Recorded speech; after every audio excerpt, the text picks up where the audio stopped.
नमस्कार दोस्तों, कैसे हैं आप सभी। आशा करते हैं कि आप लोग अच्छे होंगे और अपने जीवन में बहुत अच्छा कर रहे होंगे।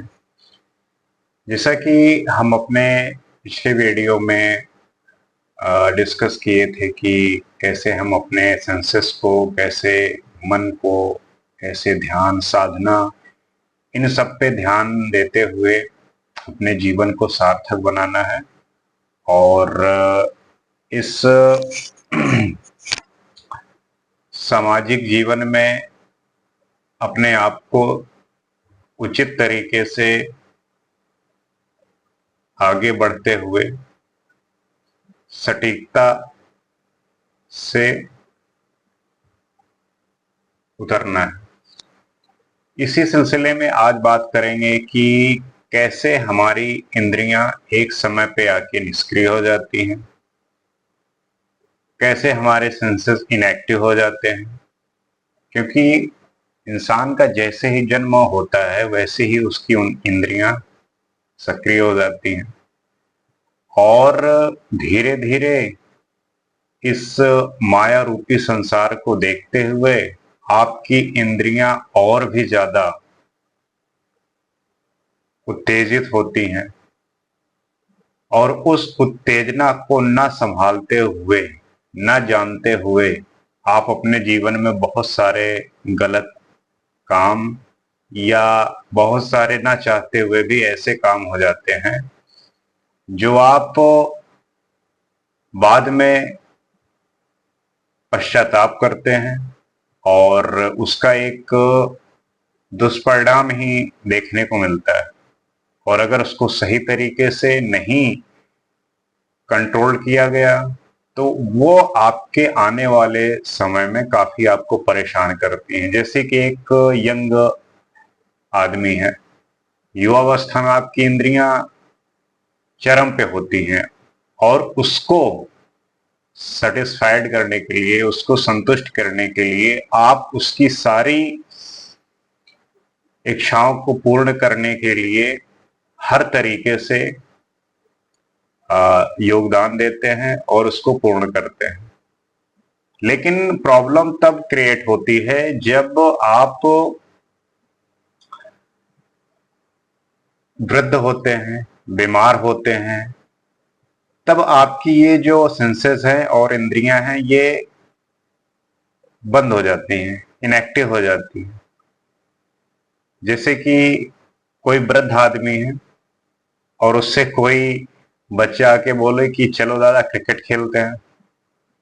अब दादा जो युवावस्था में जैसा वो कर रहे थे, जैसे वो खेलते थे, जैसे कूदते थे, भाग दौड़ में सब में इतने फुर्तीले थे, लेकिन आज उनकी जो शक्ति है, क्षमता है, वो शून्य हो गई है, खत्म हो गई। अगर वो दादाजी इस बात को समझ गए होते कि वृद्धावस्था में ये सारी इंद्रियां हमारी निष्क्रिय होंगी, तो इस समय मुझे इन चीजों को लेके इतना उतावला क्यों होना। क्योंकि वही वृद्ध इंसान तभी वो उस समय सुखी हो सकता है क्योंकि उसे ये चीज हमेशा पता हो कि ये तो होना ही है।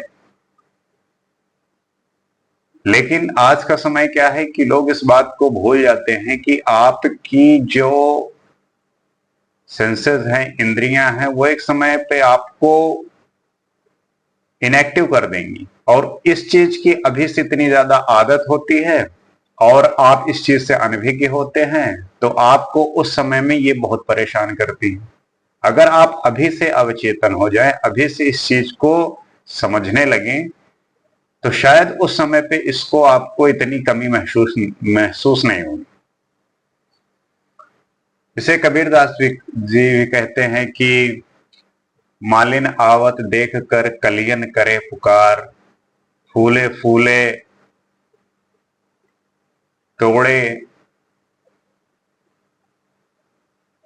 काल हमारी बार। तो मतलब यही है कि जब एक माली बगीचे में जाता है तो जो कलियां हैं वो यही सोचते हैं कि ये अभी आएगा और जो पूरी तरीके से फूल बन गए हैं उनको तोड़ के ले जाएगा। लेकिन जब हम पूर्ण होंगे तब हमें तोड़ के ले जाएगा। तो इसका तात्पर्य यही है कि जो आज यंग है, जो बच्चा है, वह युवावस्था होगा, युवावस्था से वृद्धावस्था में होगा।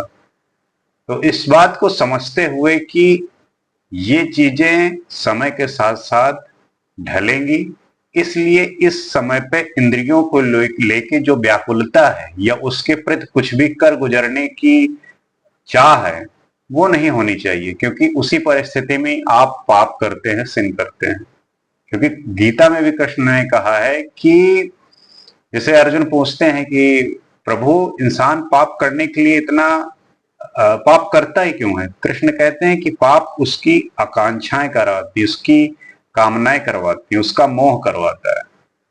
और जब आप इस चीज को समझ गए तब जो है आप इस चीज से बच सकते हैं। तो क्योंकि इंसान जब पैदा होता है ना तो उसके पास 3 ऑप्शन होते हैं, या तो वो मनुष्य बना रह जाए, या वो भगवान बन जाए, और या तो वो शैतान बन जाए। उसके पास तीनों अपॉर्चुनिटी है बनने की। अब उस पर डिपेंड करता है कि वो बने क्या। आप बहुतायत देखेंगे कि जो लोग पैदा होते हैं वो अक्सर इसी तरीके के नॉर्मल जीवन में जीवन व्यतीत करते हुए और वो एक दिन खत्म हो जाते हैं। एक ऐसे लोग होते हैं जो समाज में ऐसा प्रचार करके, ऐसा दिखा के, ऐसा वो करके जाते हैं जिससे उनको एक तरीके से आम आदमी या जितने भी लोग होते हैं वो गाली ही देते हैं कि वो ऐसा क्यों किया, उसे पैदा ही नहीं होना चाहिए था। या इवन उनके माँ बाप कहते हैं कि मेरे कोख में नहीं पैदा होना चाहिए था।